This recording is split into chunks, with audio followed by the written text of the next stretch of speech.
ગુજરાતમાં છેલ્લા 48 કલાકથી વરસાદી માહોલ યથાવત છે। અમદાવાદ સહિતના વિસ્તારોમાં વરસાદી માહોલ 2 દિવસથી જોવા મળી રહ્યો છે। સવારે 6 વાગ્યાથી લઈને 8 વાગ્યા દરમિયાન અનેક જિલ્લામાં વરસાદ નોંધાયો છે। દક્ષિણ ગુજરાતમાં ભારે વરસાદની આગાહી છે। યલો એલર્ટ જાહેર કરાયું। સરદાર સરોવર ડેમમાં 87.40% જળ સંગ્રહ છે, જ્યાં પાણીની આવક વધુ તેજ થઈ રહી છે। આગાહી મુજબ ગુજરાતના 6 હવામાન સિસ્ટમ જે છે તે અત્યારે સક્રિય જોવા મળી રહી છે, જ્યાં સિયર ઝોનથી ડિપ્રેશન સુધી 6 સિસ્ટમની અસર ત્વની સંભાવના છે। ગુજરાતમાં વરસાદી માહોલ યથાવત છે, જો કે કેટલાક વિસ્તારોમાં છૂટાછવાયા સ્થળોએ હળવાથી મધ્યમ વરસાદ છે। ત્યારે ગુજરાતમાં છેલ્લા 48 કલાકથી વરસાદી માહોલ યથાવત છે।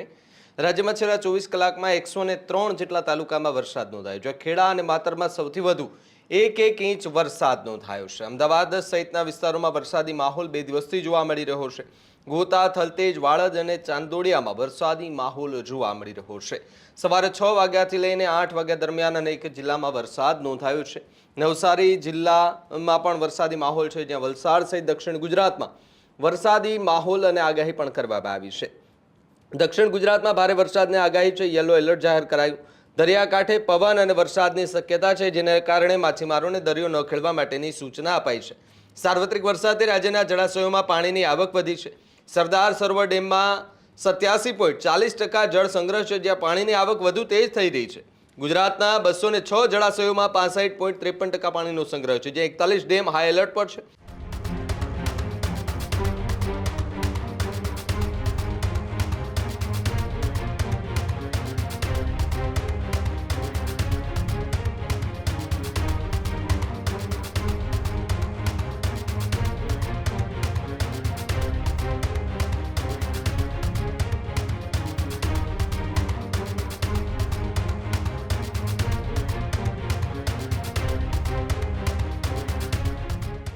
ચાર એલર્ટ અને 12 ડેમ વોર્નિંગ પર છે। આગાહી મુજબ ગુજરાતના 6 હવામાન સિસ્ટમ જે છે તે અત્યારે સક્રિય જોવા મળી રહી છે, જ્યાં સિયર ઝોનથી ડિપ્રેશન સુધી 6 સિસ્ટમની અસર ત્વની સંભાવના છે। ત્યારે મોન્સૂન ટ્રફ અને સાયક્લોનિક સર્ક્યુલેશનથી વરસાદી માહોલ રહેવાની સંભાવના પણ છે। એટલે કે રાજ્યમાં જે ગઈ સિસ્ટમ એવી અસર તો નહીં થઈ શકે, પરંતુ બંગાળની ખાડીમાં જે સિસ્ટમો બની રહી છે એની અસર એ ઇન્દોર સુધી કદાચ થાય તેવી સંભાવના, અને ઇન્દોરમાં પણ ભારે વરસાદની આગાહી કરાઈ છે। જો કે વિન્ડી મેપ હોય, વેધર એન્ડ radar.com હોય કે આ બધા જે પણ જે વેધરને લગતા રિપોર્ટ બતાવતા હોય છે, IMD હોય છે, હવામાન ખાતું હોય છે, એ બધા જે રિપોર્ટો બતાવે છે એ રિપોર્ટના આધારે આપણે જોવા જઈએ તો હાલ ગુજરાતમાં એવી કોઈ સિસ્ટમની અસર નથી થવાની। પશ્ચિમ સૌરાષ્ટ્રના કેટલાક ભાગોમાં વરસાદની જરૂરિયાત છે, ત્યાં ખૂબ ઓછો વરસાદ પડ્યો છે। ખેડૂતો ચિંતિત બન્યા છે। વાવણી લાયક પણ વરસાદ કદાચ નથી પડ્યો, જેના કારણે ખેડૂતો હાલ તો એ ચિંતામાં છે કે હવે જો વરસાદ નહીં થાય તો અહીંયા મુસીબત જે છે તે વધી જશે। પરંતુ દક્ષિણ ગુજરાતની અંદર સારો વરસાદ પડ્યો, મધ્ય ગુજરાતના કેટલાક ભાગોમાં સારો વરસાદ પડ્યો, સૌરાષ્ટ્રના કેટલાક ભાગોમાં જેમ કે ઉના છે, ગીર સોમનાથ છે, દીવ છે, માંગરોળ છે, કેશોદ છે, જુનાગઢ છે, આ બધા વિસ્તારોમાં સારો વરસાદ પડ્યો।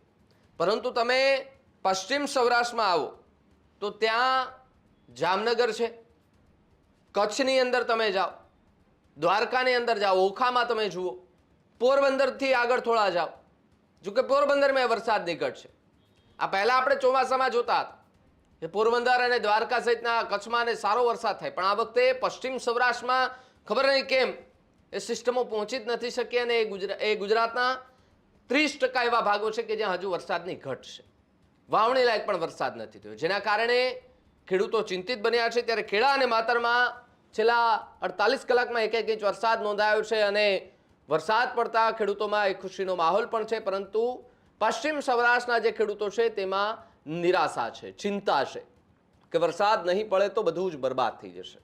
સિયર ઝોનથી ડિપ્રેશન સુધી 6 જેટલી સિસ્ટમોની અસર થવાની સંભાવના હવામાન વિભાગ દ્વારા આપવામાં આવી છે। જો કે મોન્સૂન ટ્રફ અને સાયક્લોનિક સર્ક્યુલેશનથી વરસાદી માહોલ છે, જો કે વરસાદ ઘણા લાંબા સમયથી રોકાયો છે, પરંતુ મહત્વની વાત એ છે કે ગુજરાતની અંદર વરસાદી માહોલ રહી રહ્યો છે, વાદળછાયું વાતાવરણ રહી રહ્યું છે, પવન ફૂંકાઈ રહ્યા છે, હળવા ઝાપટાઓ પડી રહ્યા છે, પરંતુ જે ધોધમાર વરસાદ જોઈએ છે કે 2-3 ઇંચ વરસાદ એક ધારો પડી જવો જોઈએ એ વરસાદ નથી પડી રહ્યો, જેના કારણે ખેડૂતો ચિંતામાં છે। હવામાન નિષ્ણાંતો સાથે અમે લગાતાર સંપર્કમાં છીએ। હવામાન વિભાગની પણ જે આગાહી આવી રહી છે તેમાં પણ લગાતાર અમે મોનિટરિંગ કરી રહ્યા છે, અપડેટ કરી રહ્યા છે કે ખેડૂતો માટે કંઈક સારા સમાચાર અને સુખનો સૂરજ ઉગી જાય. પરંતુ કેટલા એવા વિસ્તારો છે કે જ્યાં હજુ સુધી સુખનો સૂરજ નથી ઉગ્યો. જે પાણીની ખેડૂતોને ખરેખર જરૂર છે એ પાણી અત્યાર સુધી ખેડૂતોને ત્યાં પહોંચ્યું પણ નથી. જોકે રાજ્ય સરકાર દ્વારા તૈયારી બતાવવામાં આવી છે કે વરસાદ નહીં થાય તો એ ખેડૂતોને કેવી રીતે પાણી ત્યાં પહોંચાડવું, પરંતુ અત્યારની સ્થિતિ ખૂબ પશ્ચિમ સૌરાષ્ટ્રના ખેડૂતો માટે કફોડી બની ગઈ છે. કફોડી એટલા માટે કે ત્યાં જે વરસાદ પડવો જોઈએ વાવણી લાયક હજુ નથી પડ્યો, જેના કારણે ચિંતામાં છે. હવે એ જોવાનું રહ્યું કે આગામી જે સિસ્ટમો બને છે, જેની 24 કલાકમાં જે સિસ્ટમોની દિશા વંટાઈ જાય, જતી હોય પશ્ચિમ તરફ અને સીધી દક્ષિણ તરફ પડી જાય, એટલે 24 કલાકમાં કોઈ પણ સિસ્ટમો એ એક જગ્યાએ સ્થિર નથી રહેતી, એની દિશા અલગ અલગ થતી હોય છે. અને આના જ કારણે સૌરાષ્ટ્ર પર પણ અત્યારે સૌ કોઈની નજર છે કે સૌરાષ્ટ્ર પશ્ચિમ સૌરાષ્ટ્ર છે ત્યાં કે કોઈ સિસ્ટમ ત્યાં પહોંચે છે અને વરસાદ સારો આવે છે તો ખેડૂતો આનંદમાં આવી જાય અને મોજમાં આવી જાય, કારણ કે ત્યાં વરસાદની જરૂર છે. પણ એ જોવાનું રહ્યું કે બંગાળની ખાડીમાં બનેલી જે સિસ્ટમો છે અને ગુજરાત પર જે 5 સિસ્ટમો અત્યારે એક્ટિવ છે, જો કે એવું કંઈ લાગતું નથી કે એક્ટિવ હોય, પરંતુ હવામાન વિભાગ દ્વારા જે કહેવામાં આવ્યું છે આગાહી મુજબ કે 5 સિસ્ટમ એક્ટિવ છે, જેના કારણે ક્યાંક છૂટાછવાયા હળવાથી મધ્યમ વરસાદ પડી શકે છે. અને એ જ રીતે ગઈકાલે અમદાવાદમાં પણ લગભગ 10 મિનિટ સુધી એક ઝાપટું પડ્યું. નવસારી, વલસાડ, વાપી, ડાંગ, દમણ, દાદરા અને નગર હવેલીના વિસ્તારોમાં છૂટાછવાયા વરસાદો નોંધાઈ રહ્યા છે, પરંતુ સૌ કોઈની નજર પશ્ચિમ સૌરાષ્ટ્ર પર હાલ ટકી રહી છે. ખેડૂત ભાઈઓ છે ખેતરમાં ડ્રોન ઉડાવતા હોય છે ત્યારે આપણે એક પ્રશ્ન સતાવતો હોય છે કે જે આપણે અત્યાર સુધી જીપીએસ ટેકનોલોજી વાળા ડ્રોન વાપર્યા છે, જેથી કરીને મોબાઈલ ટાવર છે અથવા તો હાઈ ટેન્શન લાઈન પસાર થતી હોય, કોઈ વૃક્ષો હોય, ત્યારે જે જીપીએસ ટેકનોલોજી વાળા ડ્રોન છે એમાં ટકરાય અને ટ્રેસ થાય છે. પણ એગ્રીવન લાવ્યું છે જીએનએસએસ ટેકનોલોજી ડ્રોન, જેથી કરીને એ ડ્રોન છે એ કોઈ જગ્યાએ ટકરાય નહીં, પોતાની રીતે જ ડિસિઝન લે છે અને મૂવ થઈ જાય છે, જેથી કરીને જીએનએસએસ ટેકનોલોજી ડ્રોન છે એ વાપરવાનો આગ્રહ રાખો. આ જ પ્રકારની તમામ અપડેટ જોવા માટે ન્યૂઝરૂમ ગુજરાતને લાઇક, શેર અને સબસ્ક્રાઇબ કરવાનું ભૂલતા નહીં.